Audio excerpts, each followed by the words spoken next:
मस्जिदों को टारगेट करा जा रहा, मुसलमानों को टारगेट करा जा। भाई ये लोग कहाँ जाएंगे? देश के नागरिक हैं। 50 साल से मदरसा था जहाँ है, आपके लगे ये इलीगल है।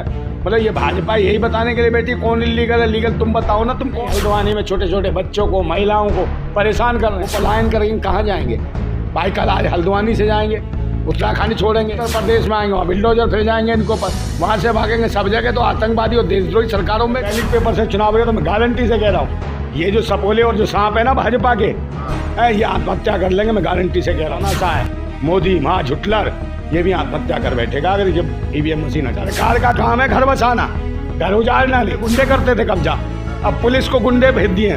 पुलिस वाले गुंडे ये जमा कर रखे इन्होंने, जो कब्जा कर रही है, मदद से तोड़ रही है, मस्जिद तोड़ रही है। ऐसे इसके गुंडे हैं जो मुसलमानों को टारगेट कर रहे हैं।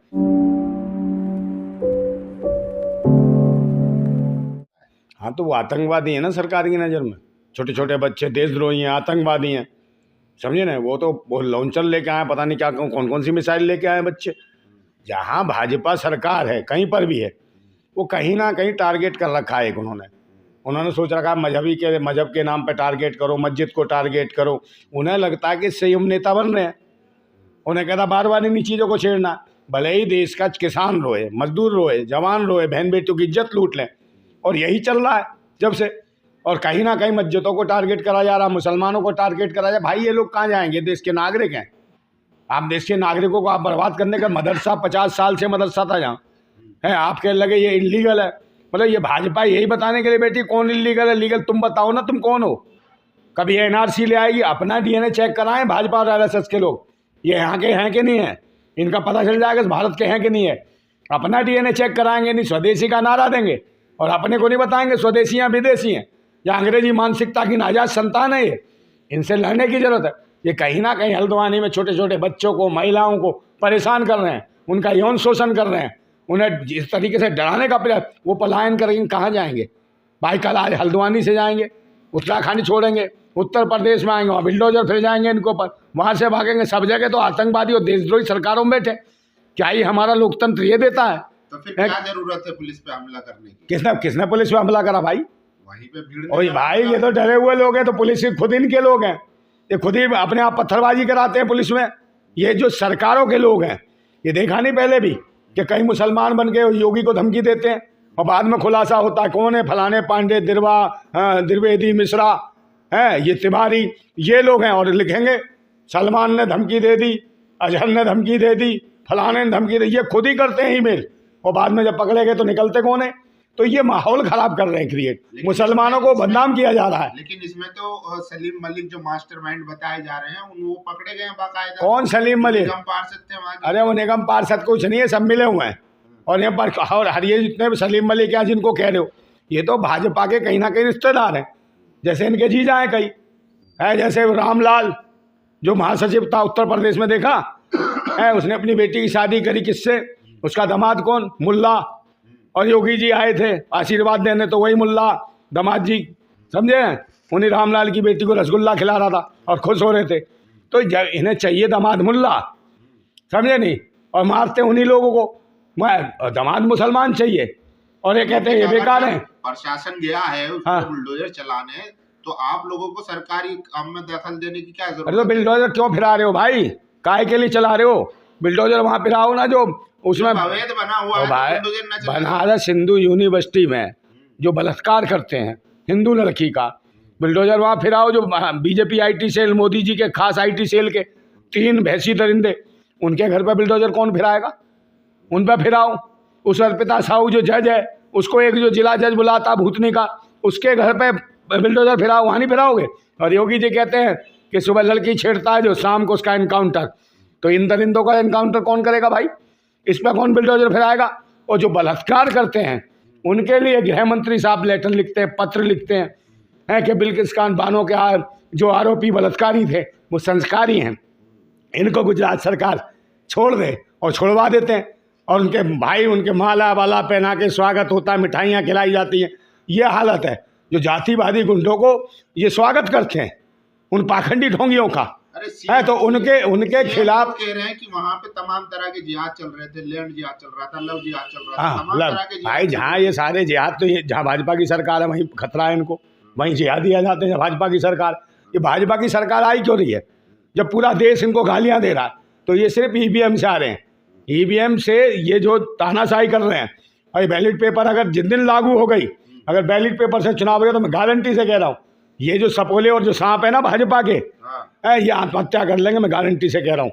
और ये जो मोदी चल रही है, मोदी भी तानाशाह है, जैसे हिटलर एक तानाशाह था, उसे आत्महत्या करनी पड़ी थी। अगर ईवीएम मशीन हटी और बैलेट पेपर से चुनाव हुआ तो ये भाजपा का जो तानाशाह है मोदी, हिटलर, ये भी आत्महत्या कर बैठेगा अगर जब ईवीएम मशीन हटी तो। समझे, ये आत्महत्या करेगा अगर बैलेट पेपर पर चुनाव हो गया तो। भागेगा ये, और भागेगा तो इसे आरएसएस वाले मार देंगे। को पता है ये पकड़ा गया तो सब खोल देगा राज आरएसएस के, क्योंकि इसका तो ना बीवी ना बच्चे, कहाँ पैसे ले जाएगा? ये तो कारपेट जगत का बच्चा है, पाला हुआ, ये कारपेट जगत का गुलाम है, समझे नहीं? और देश के जो किसान, समझे, जो गरीबों को आज़ाद कराना चाहते हैं, उनको ये कह रहे हैं आतंकवादी, देशद्रोही। ऐसे मुसलमानों को टारगेट बना रहे हैं, कहीं सिखों को टारगेट बना रहे हैं, कहीं दलितों को टारगेट बना रहे हैं, कहीं पिछड़ों को टारगेट बना रहे हैं। तो ये कौन है ये जो सबका बुरा मानते हैं? और जो हिंदू की बात करते हैं, हिंदुओं को भी टारगेट, हिंदुओं की बहन बेटियों की इज्जत लूट लेते हैं, समझे, बनारस हिंदू यूनिवर्सिटी में। तो ये है किसके? ये बताओ, ये कौन है आतंकी, कौन है देशद्रोही जो देश के लोगों को जीने नहीं दे रहे, बहन बेटियों को नहीं जीने दे रहे, देश के नागरिकों को नहीं जीने दे रहे, उन्हें आतंकी बताते हैं?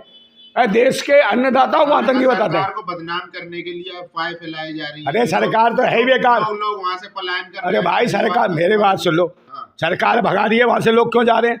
कहाँ जाएंगे? देश में कहीं तो जाएंगे, फिर वहां से भगाएंगे। तो खाना बदोश बना रही है ना सरकार।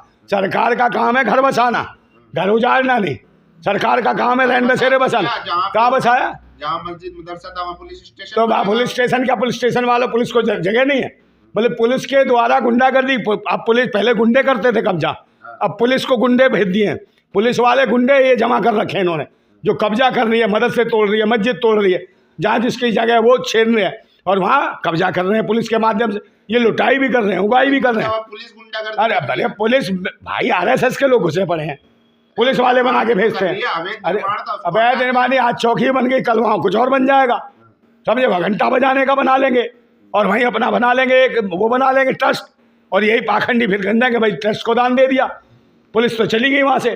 तो कौन है? आरएसएस के गुंडे हैं जो मुसलमानों को टारगेट कर रहे हैं, किसानों को टारगेट कर रहे हैं, मजदूरों को टारगेट कर रहे हैं, दलितों को टारगेट कर रहे हैं, पिछड़ों को टारगेट कर रहे हैं और सिखों को टारगेट कर रहे हैं। इनको निशाना बनाया जा रहा है। और यह लोग कौन? ढोंगी पाखंडी, देश को बेच रहे हैं, समझे, और धर्म के नाम पे आपस में लड़वा रहे हैं। और ये हल्द्वानी में जो हुआ है, देख लेना, इसका कहर एक दिन बरपेगा इन पाखंडियों के ऊपर और बुरा दिन आने वाला है। क्योंकि देश का किसान भी जाग रहा है, मजदूर भी जाग रहा है, गरीब भी जाग रहा है, सब जाग रहे हैं कि भाई 10 सालों में इसने करा क्या है। महंगाई चरम सी वहाँ पे, शिक्षा, स्वास्थ्य, रोजगार, सुरक्षा सब खत्म। सिर्फ जो देश हित में बात करेगा वो ही कातिल नजर आता है इनको, वही देशद्रोही नजर आता है, वही पाकिस्तानी नजर आता है, वही आतंकी। और ये कहते हैं खालिस्तानी। एक बात बताओ, खालिस्तान पूरी दुनिया में किसी नक्शे कदम पे है? आप नक्शे पे कहीं खालिस्तान है कोई? मेरे कहते हैं खालिस्तानी। आवाज तो उठती रहती है। आवाज कौन सी उठती है भाई? बार बार आवाज। हाँ तो खालिस्तान का आवाज उठती है भाई। पंजाब तो वहाँ भी है, पाकिस्तान में, वही बनवा दो खालिस्तान मोदी से। वहाँ क्यों नहीं बनाते हो? हैं ये जो ऐसे ऐसे लोग हैं जो धर्म के नाम पर नौटंकी करते हैं, समझे। वो कहते हैं जो राम को लाया हम उसको लाएंगे। ये राम को ले आएगा मोदी, मगर दाऊद इब्राहिम को लाने में फटती है इसकी, है। ये शिव को ले आएगा, मगर दाऊद इब्राहिम को लाने में फटती है। ये कृष्ण को ले आएगा, मगर दाऊद इब्राहिम को लाने में फटते। बताओ, भगवानों को ले आता है ये विष्णु का अवतार, मगर दाऊद इब्राहिम से फटती है, उसे लाने में फटती है इसकी, समझे। उसको विजय माल्या को लाने में फटती है, नीरव मोदी को लाने में फटती है, सुशील मोदी को लाने में फटती है, और वो चौकसी को लाने में फटती है, इनको लाने में फटती है। क्योंकि ये डाल के गए हैं इसके मुंह में फंड, और इसके पार्टी के उसमें फंड, और वो बताते नहीं है, और यहाँ तक अटका गए फंड के, बोले भी ना, समझे। तो राम क्या है? राम को ले आते हैं, सबको ले आते हैं, विष्णु का अवतार है मोदी। ये कह रहा हो चंपत रहा है, जिसकी निगाह सोने चांदी पे रहती है, मंदिर में कहाँ चढ़ रहा है, वो लूटने के चक्कर। ये बोलते ढोंगी है आरएसएस के। और ये इनका जो बैजू आवरा जो छोड़ रखा नौकर, ये कारपेट जगत का गुलाम है। नरेंद्र मोदी पायदान मंत्री है, और जो देश के लिए, आज़ादी के लिए आवाज़ उठाता है किसान या जो शोषित वंचित, उसको ये गुलाम बनाने के चक्कर में सोचते हैं इनके कपड़े उतार लिए जाएं, इनको मारा जाए, कूटा जाए, इनका पलायन करा जाए, इनको भटका जाए। यही हालत थी कि किसानों की ज़मीनें छीनने जाते थे, किसानों के, मैं कह रहा हूँ उनके पास कुछ है ही नहीं। और ये आए थे नंगे भूखे नंगे, भीख मांग के 35-35 साल कमाए, कहते हम तो भीख मांगते। तो जो जिसके बाद जो तजुर्बा है भीख मांगने का, वो देशवासियों को भिखारी तो बनाएगा, और बना दिया। 87 करोड़ लोगों को भिखारी बना दिया नरेंद्र मोदी ने, अमित शाह ने, भाजपा सरकार ने। खुद के 5 स्टार 7 स्टार होटल जैसे कार्यालय इनके बाप ने कमाई नहीं करी, भीख मांग के ऐसे 7 स्टार होटल बना लेंगे।